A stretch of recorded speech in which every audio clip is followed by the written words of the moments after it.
Welcome to the Inspired Caring podcast, where women who are in the messy middle of this big, beautiful, and sometimes chaotic life are finding inspiration and resources to care for themselves and figure out the best options to care for their aging loved ones. How we take care of ourselves today impacts how we are aging tomorrow. This podcast will help you feel seen, centered, and aligned. Everyone that relies on you is so lucky to have you in their life. The Inspired Caring podcast is your reminder that the number one person that counts on you is yourself. Congratulations on being here in this moment. Let's dive in and be inspired.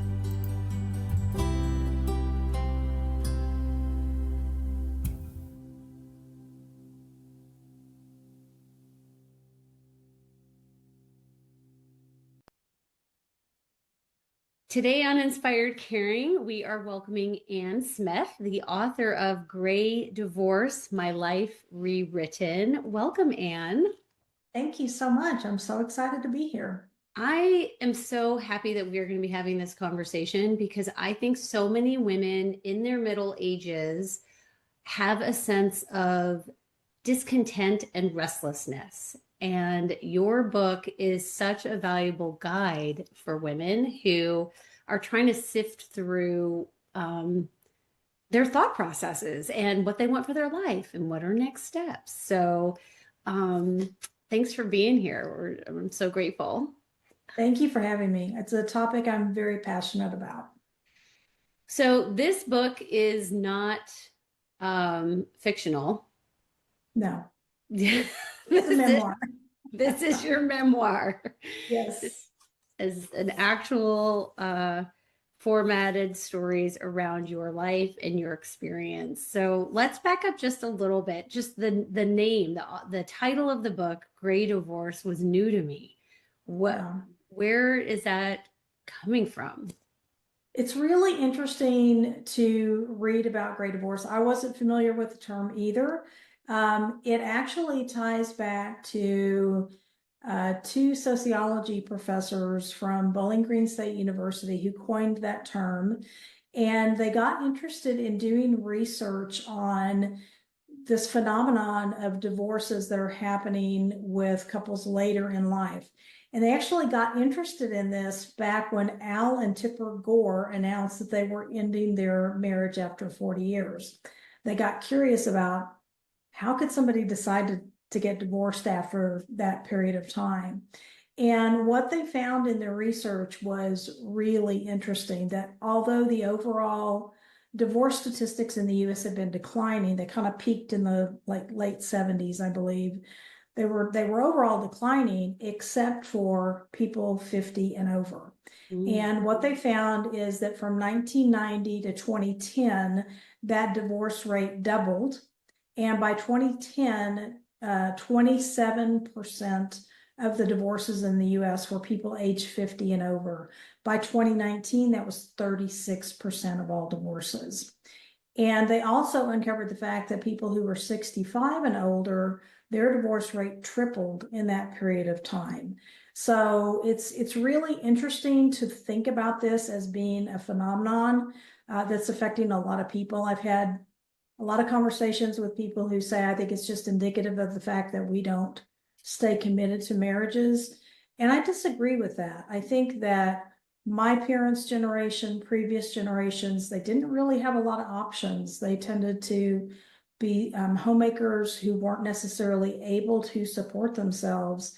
And they unfortunately had to turn a blind eye to some pretty unhealthy relationship dynamics. And we don't have to do that anymore. I agree. I agree with you that I also disagree. I feel like, and I am not a sociologist in that space specifically, but thinking through just what women's mission and purpose in life was as directed by society, it was really marriage and making babies. Yeah. And I think that there is this shift, which did definitely, I think, begin with the women's lib movement heavily in the 70s, towards women having autonomy to be able to live lives that they want and not just be tethered to somebody for survival. So I'm curious if, like, in your peer group, was it unusual that you were considering or just think, and we're going to get into more of the backstory that led you to this decision and how you made the decision and some resources that you used for sure. I'm just curious, was it like within your peer group unusual to be thinking in these terms as it's an option? So it's an interesting question.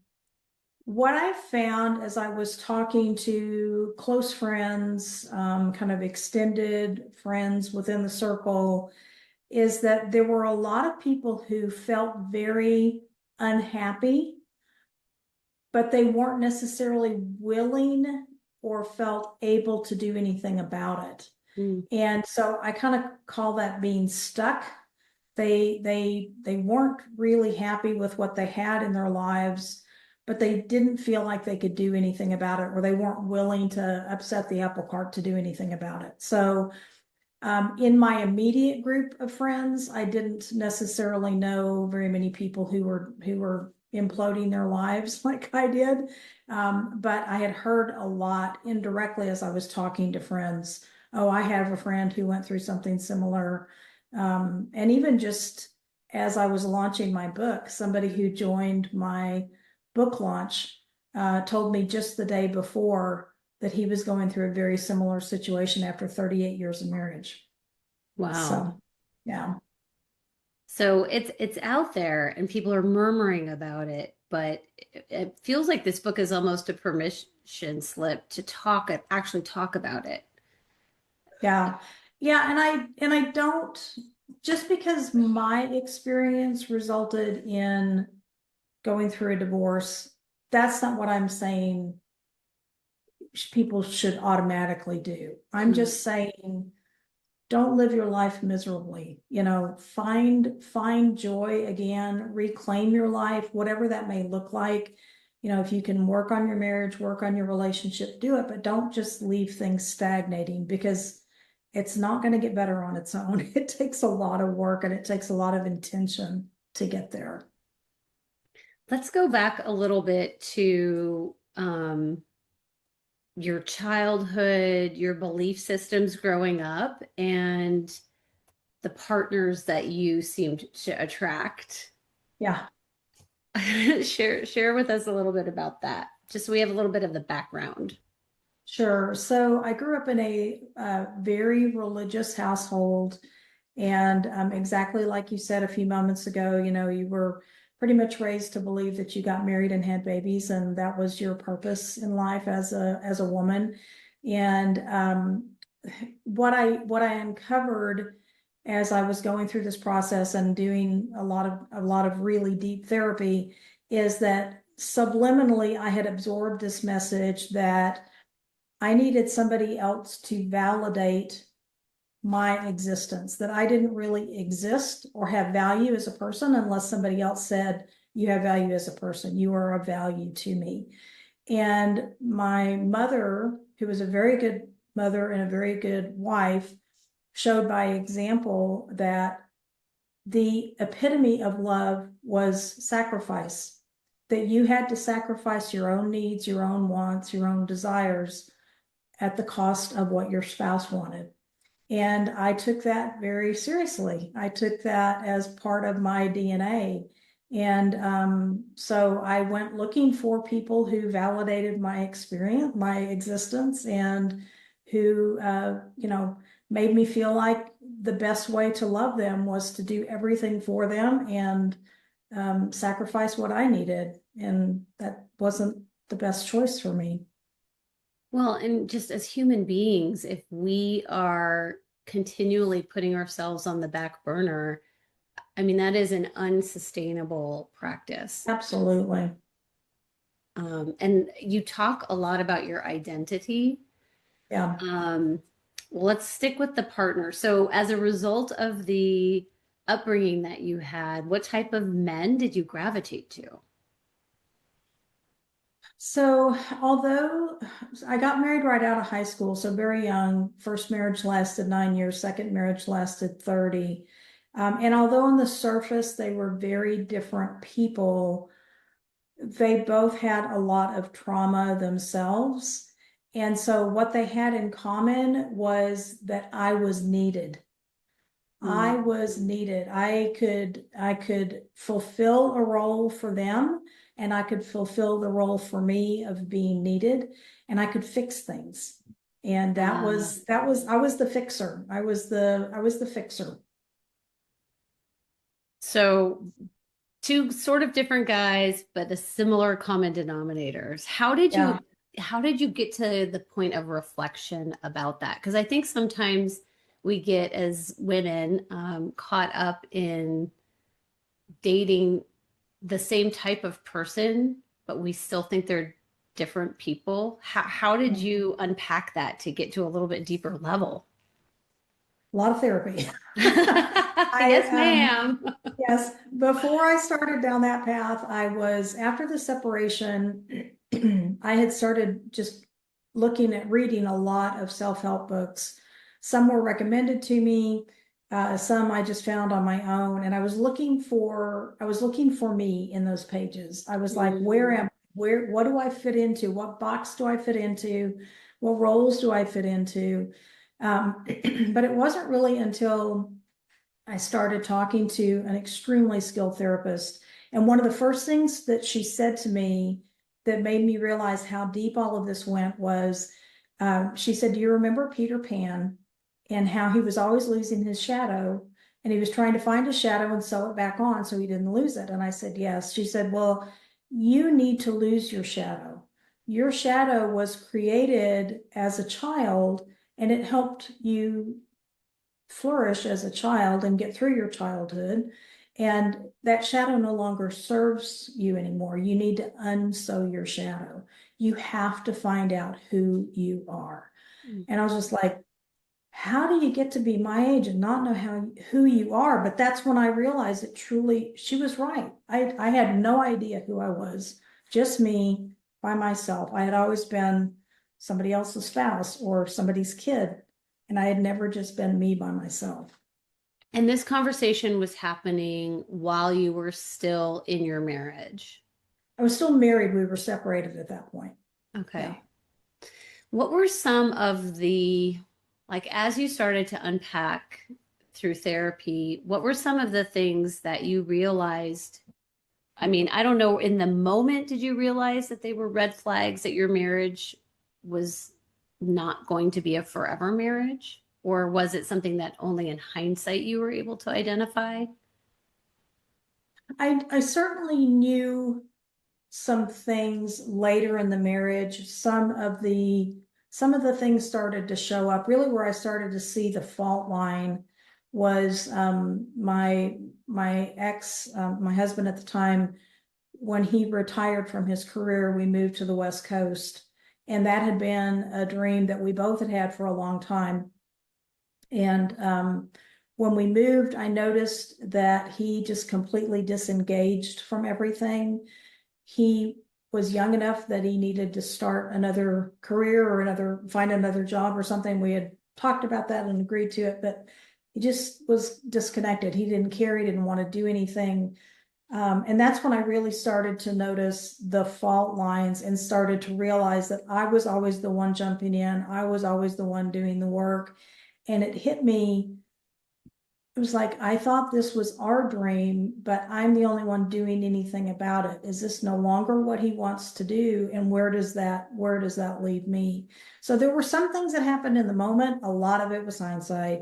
Mm. And I think again, it goes back to, some of your questions about, what we know about ourselves and that kind of thing, as to whether we're sticking our head in the sand and ignoring those things, just plowing through. How often are we told just put your head down and plow through? So I was definitely with my head in the sand, and I didn't recognize a lot of things until later, even after the separation. That's when the life lessons really started coming out. Mm. So I love the reference to it being a fault line, especially since you were in California. Um, were there other little things like, because you don't just wake up and realize you're to that point. No, Like usually there's a slow roll towards something. yeah. What were some of the things, and I don't know if it's more helpful for listeners to hear about specific things or actions or behaviors, or if it's more, maybe we can just connect them both, more helpful to hear about how you were feeling at the end of each day. So maybe there are just a few like specific, like actionable things that you were like, oh, wait a minute, that's a problem, that's a problem, that's a problem. Yeah.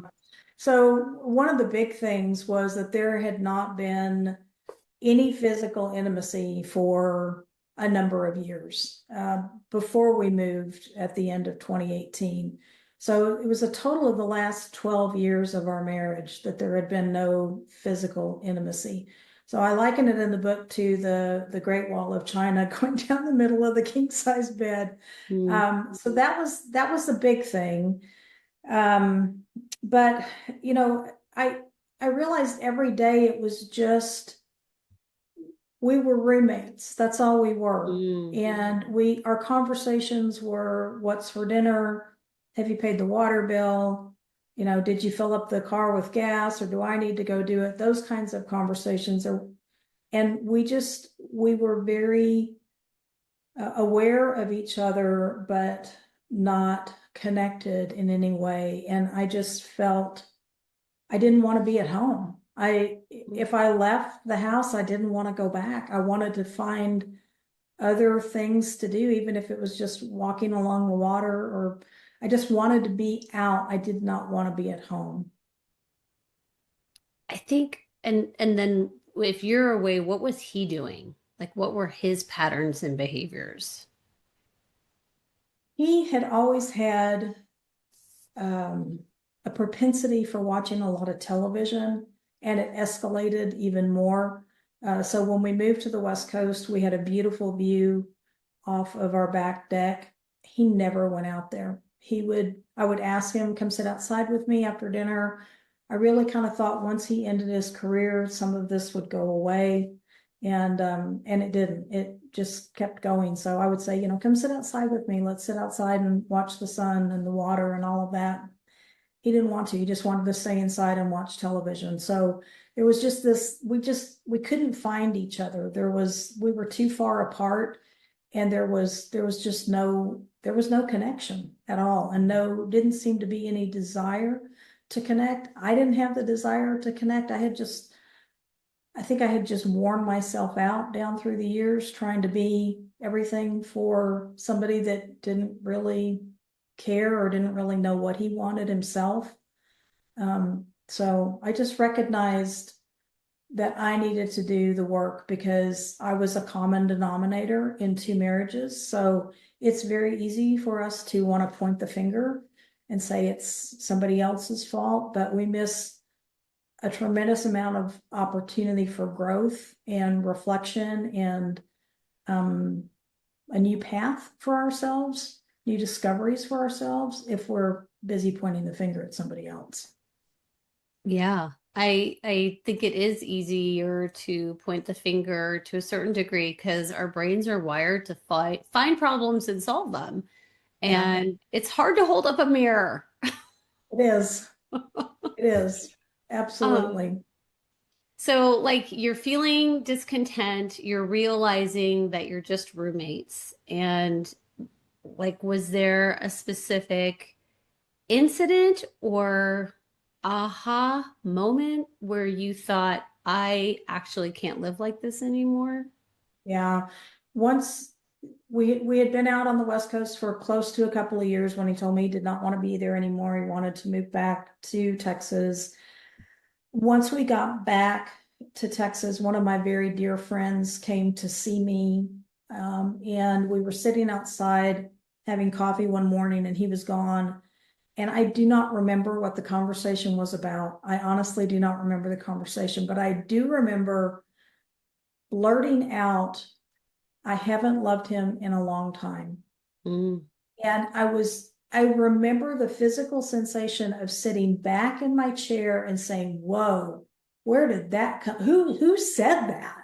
Where did that come from? I was so in denial that that's how bad things had gotten that I was shocked to hear it come out of my mouth.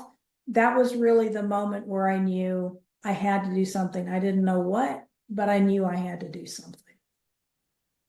I feel like as women, we're kind of trained to look for the abusers. We're trained to like we have these boundaries that we set into place. Like, well, if he does this, then Yeah. I'll XYZ. And what's coming up for me as I was reading the book and just in this conversation is how we're working, I think, to retrain women that it's okay to want more for yourself Yeah. and pursue that. Like their actions don't have to be violent or massively disrespectful or whatever it is that you're just like, well, at least he's not XYZ. Right. Yeah. At least he's not cheating on me. At least he's not hitting me. Yeah. Right. Like, Yeah. why is that our minimum? What? I know. I know. That was a really big aha for me as I was going through therapy too, because, but again, that ties back to what I had learned as a child was that you sacrificed everything. And so if somebody hurt your feelings or did something that, made you feel sad or upset, you just took it. You didn't say anything because your feelings and your needs didn't matter. So it is a very low threshold. It's a very low bar. And yeah, to your point, it's okay for us to want more. We only get one go round. We only get one precious life to live. And if our minimum is that we're okay being miserable, that's not good. That is not good at all.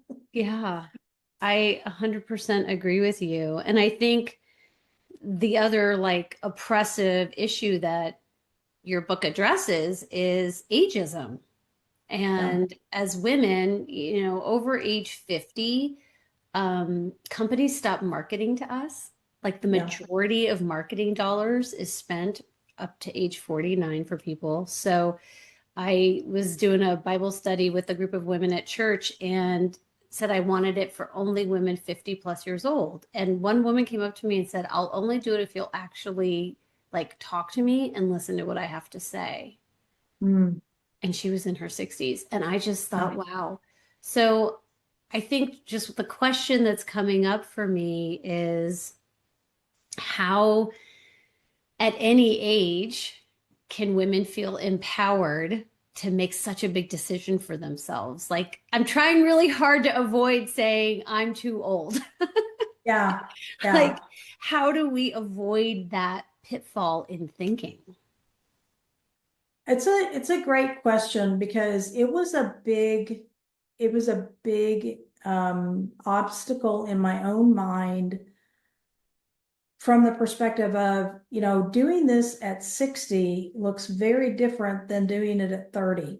Mm, When you're 30 or 35 or even 40, you still have more time to recover financially, for example. When you're 60, you don't have a lot of runway to recover. So there is that aspect of it. But I think more importantly, we do stand in our own way, mentally and emotionally, of what we're still capable of and what we can do, our own empowerment, as you said. How do we empower ourselves to do this? And one of the best questions I ever got asked a number of years ago was, what could I do if I knew I couldn't fail? what would I do if I I knew I knew I couldn't couldn't fail. fail? Okay. Yeah. And it opens up the door for us to consider what risks are we really willing to take? And one of the things that I would encourage your listeners to think about is if you feel this restlessness. I talk about being so restless in my book, but if you feel this restlessness, this discontent, you don't know what to do, I would urge you to ask yourself, am I willing to live the rest of my life as it looks right now? Is this it? And if you're okay with that, then no action needed. But if you're not okay with it, then start asking yourself some hard questions. And one of the hardest can be, what's the worst that can happen if I do something? On the surface, it looks like that's a tough question. But oftentimes when we write our fears down or we name our fears, we realize they may not have as much teeth to them as we think they do. We can look at them and then say, okay, well, if that happens, so what? I can get through that. I can do this. There's that saying, and I'm sure I won't say it properly now, but there's a saying that's something about, when the pain of status quo becomes worse than the pain of change, that's really when you're going to make a change. And that's the point that you have to get to. So I think just listening to your heart, listening to what your soul is telling you it needs. And we don't oftentimes take the time to do that. We don't give ourselves the silence and the space to do that. What is your heart telling you it needs? And then what are you willing to do? And it doesn't necessarily have to mean ending a marriage, but if you're not happy with things the way they are, you're going to have to change something. So what does that change look like, and how do you start to work through it? And you don't have to do it all overnight. I didn't do it overnight. It took, a lot of steps to get where I am now. What were some of your greatest fears stepping into this? And how did you navigate it or overcome it? Yeah. So there were two, really. The two biggest fears that I had were the financial side of it, as I mentioned. Having been married for nearly 30 years at that point, we had a home that was almost paid for. So it would have been paid for, a couple of years before we were ready to retire. All of that equity got split in half. And so then I was suddenly looking at, if I bought another home, which I ended up doing, I'd start over with a 30-year mortgage. Was I willing to do that? The financial aspect of it was one big worry. The other, I wasn't worried about being able to support myself. I have a good job. I was able to support myself. It was that long-term view of, if I retire, am I going to be able to keep up with these expenses and that kind of thing. The other big fear, interestingly enough, was I don't want to make the same mistake again. I don't want to draw the wrong kind of person to me. I want an equal partner. I want somebody who's going to love me and respect me for me. I have now found myself. I know who I am. I stand in my own space. I have value as me by myself, not as a supporting role. And I don't want to get in another situation where I'm looking for that validation. I have to be needed. I have to be the fixer. I didn't want to do any of that again. So those were the two biggest fears that I had. To get over them, one of the things that I did on the financial side was, okay, you're not going to have a house paid off in 5 years. It's highly unlikely you will have a house paid off in 5 years. What is your real long-term dream? Well, my long-term dream was to travel. Like, well, you don't have to own a home and travel. You can sell the home and travel. So I flipped that switch of, I don't have to pay this mortgage off. I just have to pay it as long as I'm living here. And when I'm ready to retire and travel, I sell the house. Period. I just had gotten so hung up on home ownership, and that wasn't really the long-term dream. As far as the other was concerned, I knew I needed therapy, and that's what I did. I went and got therapy, and I untangled all of the knots and pulled every thread there was to pull and figured it out. And, I'm glad that I did. It was well worth the effort. I think it's such a testament to the importance of getting outside of your own bubble. I have family that live in California, and none of them ever intend to own their homes outright. That is a very Midwestern mindset. Southern too. And Southern mindset, but that's not something that on the coasts is on their Yeah. radar. Yeah.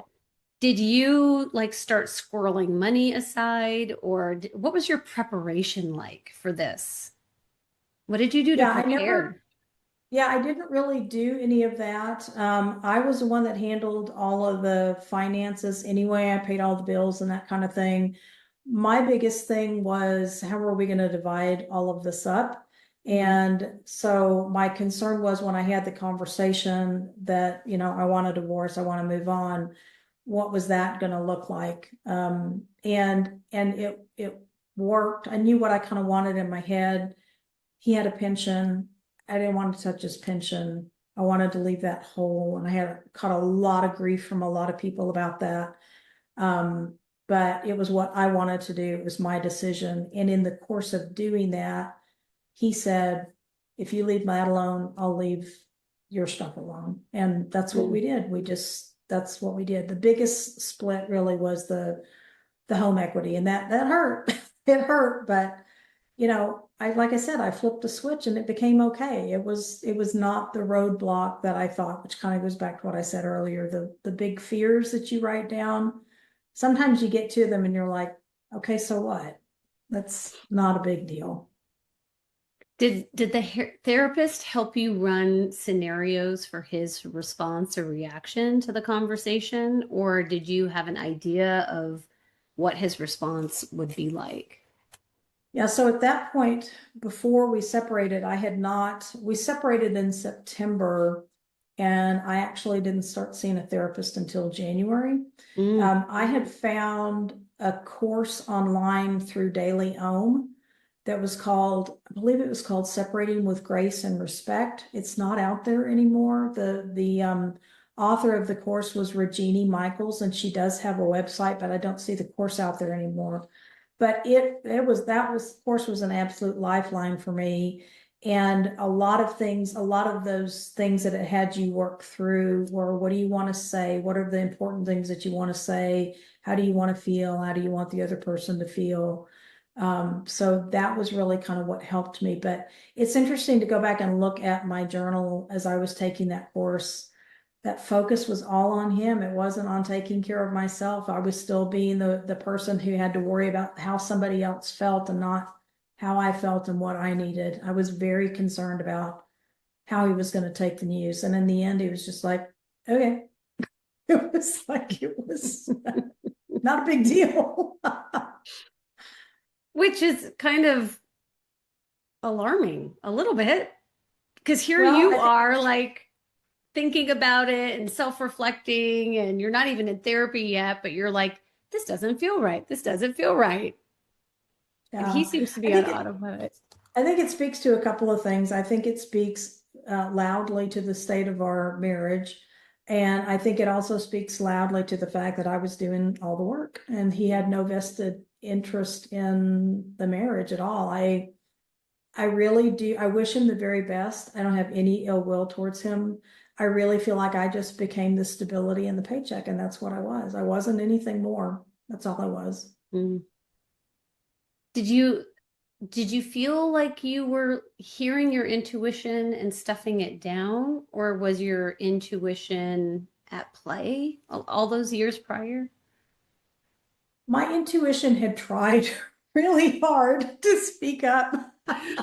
Okay. The the first time I remember hearing it though was after we moved out to the West Coast. And when I was asking for him to come sit outside with me, and I would, and he wouldn't, and I was thinking, what is going on? I thought this was going to be an opportunity for us to move forward and start anew and all of that. Something's going on. The really other interesting one that happened was when we moved back to Texas, the day before the closing on the house, how you do a walkthrough, and we were doing a walkthrough of the house. And as soon as I crossed the threshold, I heard a voice in my head say, "This will not be the last house you live in." And I was like, I am not moving again. I don't know who that is, but they are so wrong. That was my intuition. That was my intuition saying, you're not done yet. This is not where you're going to land. Wow. It was a scary moment. Yeah. Well, because you're in that Startling, not moment scary. about to close on this house, and you're like, well, this train has left the station. Yeah, exactly. Um,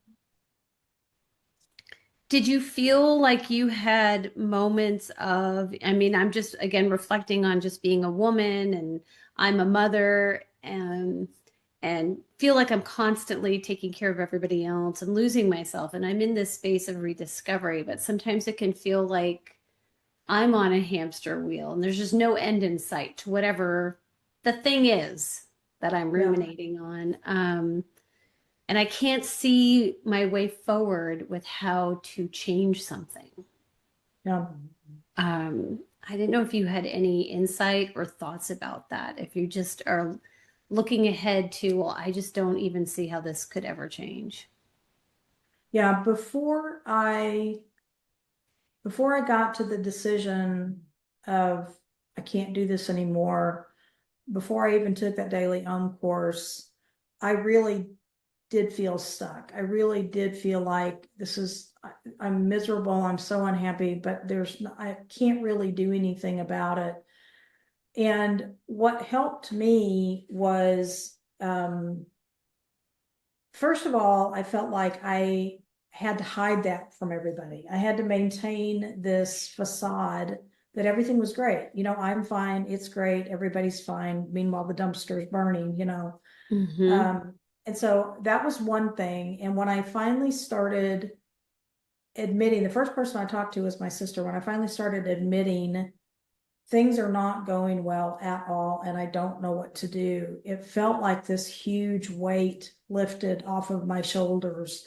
And I was really kind of shocked to find that my sister and my closest friends all kind of like, yeah, we knew things haven't been good for a long time, but we just thought you were just determined to make it work. So you think you're hiding it from other people, but you're really only hiding it from yourself.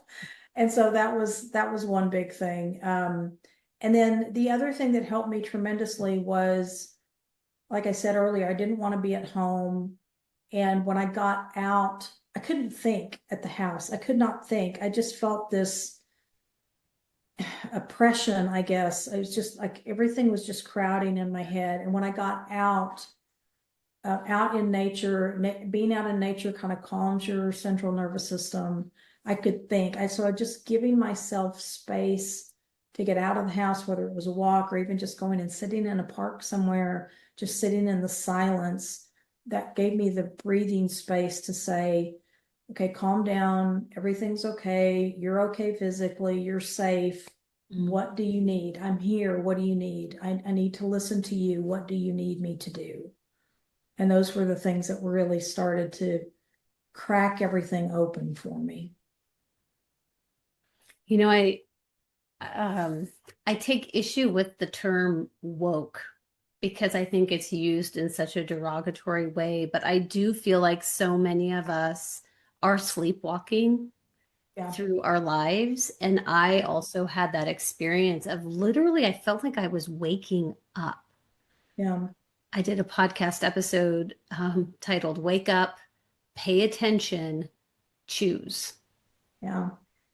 And it just seems like that was a similar experience for you. Like you're just Absolutely. this heightened awareness to what your Yeah. circumstances were. And yeah. Yeah.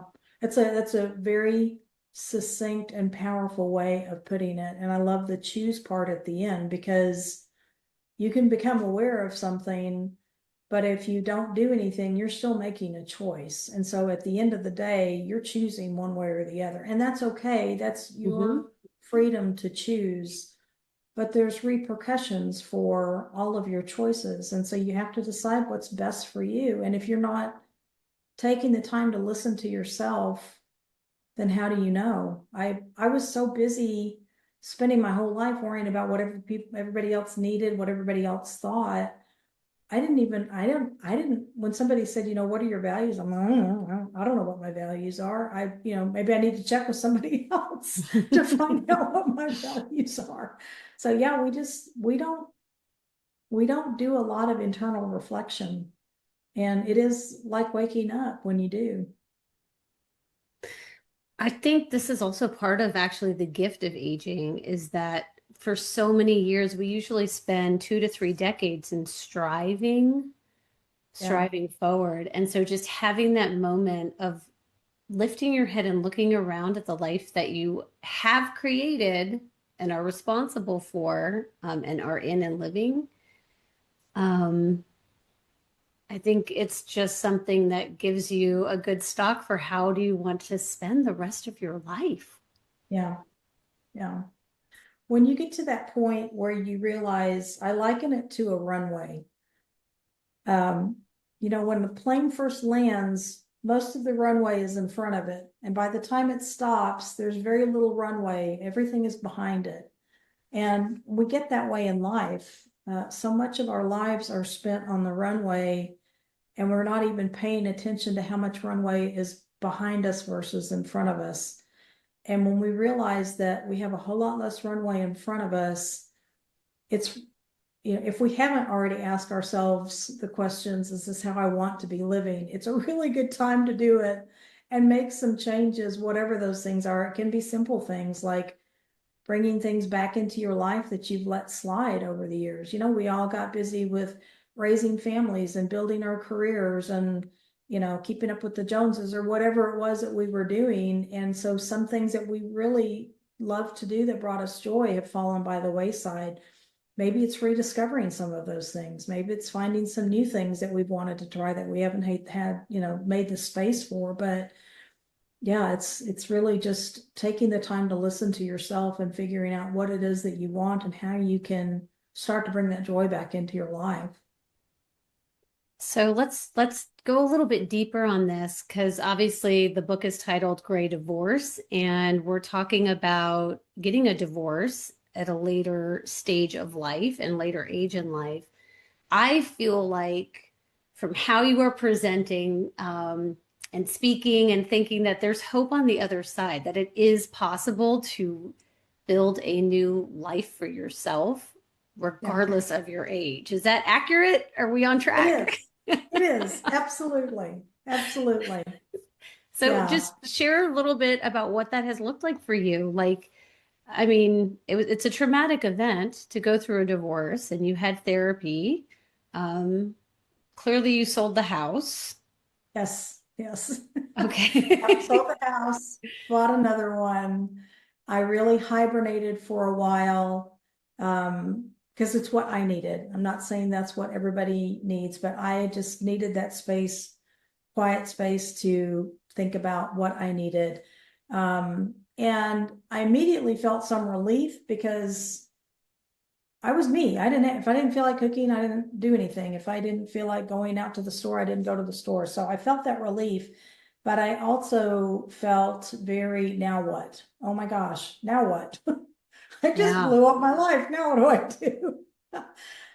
And so, like I said, I started looking for myself in the pages of a lot of self-help books. I did find the therapist that was a tremendous asset to me. I journaled a lot. I brought the journaling back into my life with something that I had loved doing for years and had stopped doing. And there were a lot of realizations that came as I started pouring my heart out on the page. That was something that really helped a lot. And I think, identifying those limiting beliefs, unsewing that shadow of what I didn't need in my life anymore, starting to get very clear with who I was, who Anne was at this stage of her life, what her values were, what she wanted, what mattered most to her, getting very, very clear on those things. Um, I was perfectly content being by myself and was not in a hurry to get back into any type of a relationship. Had a little bit of fear about that, honestly. Didn't want to make those same mistakes, even though I had done a lot of work. But I knew that when I started thinking about retiring in a few years, that I wanted to be able to travel. And even though women can travel by themselves, we're big girls, we can do that. Mhm. I wanted to have somebody to share those experiences with. And so I dipped my toe into the online dating pool, thinking it's going to take a few years. I'm not young anymore, it's going to take a Yeah. while to find somebody. And it didn't take very long, actually. Okay. And, but I was able to find someone who um, treats me with a tremendous amount of love and respect, and we have so much in common. And it is the easiest relationship I have ever been in my life, and it makes me look back and think, what was I doing? Why was I working so hard to please other people? Because this is just like, it's so easy. It's shocking that it's so easy. So yes, you can come out on the other side, even if you don't get divorced. You can rebuild your life with your spouse if that's what you desire to do. Both of you have to want to do the work. But you can turn things around, absolutely, and you can bring that happiness back into your life. You're not destined to be miserable if you don't want to be miserable. Oh my gosh, there's so much hope. And I mean, the days are long, but the years are short. Yeah, And I, as a gerontologist, I want to just highlight this train of thought that you do deserve to be happy at every age. And yeah, there's no time like the present. Like we can't go back in time. What's coming up for me is women feeling like, well, I gave him my youth. yeah, yeah. And I don't know if that's And a now you sentiment you can, had. yeah, yes, you may have given someone your youth, but now you can give someone your love and your joy and your wisdom and your Mm. spark that is rediscovered, that maybe you didn't even know what that spark was in your youth. You have beautiful things to give. Just youth is spent, and that's okay, but there's so many other things that you can give right now that are available to you. And you should give Yeah. them to yourself first. Well, that is, of course, the next thought is we didn't just give ourselves away. This is our No. antiquated patriarchal culture, that's how the relationship you had in your youth. Yeah. And now you're mature and grown and wise and have a relationship with yourself that's the most Yes. meaningful. Yes. Yeah. Absolutely. I cannot recommend this book enough. I think there's 40 lessons in here. There's a lot. There's I had my publisher try, or my publisher try to convince me to narrow it down. I'm like, they're my lessons. not a chance. I love this when women are standing up for what they want to put in the world. It's 40 lessons. It's really poignant journal entries from different stamps of time that you Yeah. share. And then I also love that you share specific books that you read and Yeah. lessons that you learned from those books. Yeah. And I just think it's such a valuable resource. And like you said, we're not telling everyone to go out and get divorced or No. light a match. It's No. just to be willing to take a deep breath Yeah. and take a look at your life.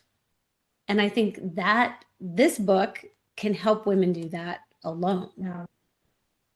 Yeah. And I hope so. I learned so much from all of the books that I read. And my biggest hope is that my book can be that for at least a few people, just to give them that thread of hope that, you know what, maybe I do need to take a look at some of these things. Maybe there are some things that I can do to make my life a little bit better than what it is right now. And whatever that looks like for you, but you get to define that for yourself. And that's the beauty of it. amazing. Okay, last two questions. One is, what are you listening to? What's on your playlist right now? So I don't, I am a voracious reader, and I don't tend to listen to very much. I love to read, and I love a quiet house. So I don't really have a playlist, but what I just finished reading a memoir by Tara Westover, Educated. Wow, is that a good book? that is an excellent book for anyone who's looking for a really good memoir. Excellent, excellent book.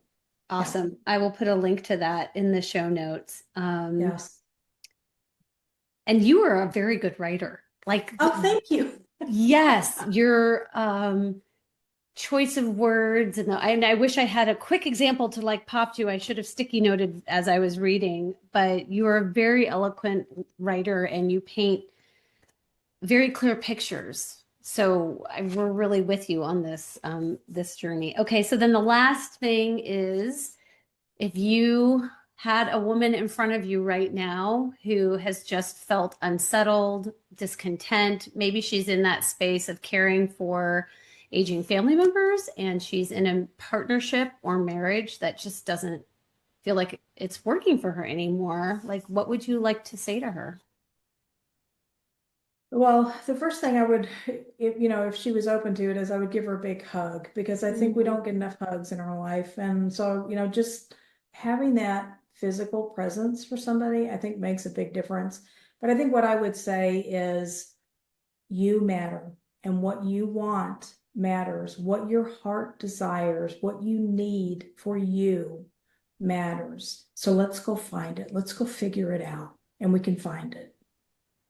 That's beautiful. And I think Great Divorce, My Life Rewritten, will help women identify what matters to them, even if they're not sure what that is at this point. Mhm. So thank you, Anne, for being here. This was a great conversation.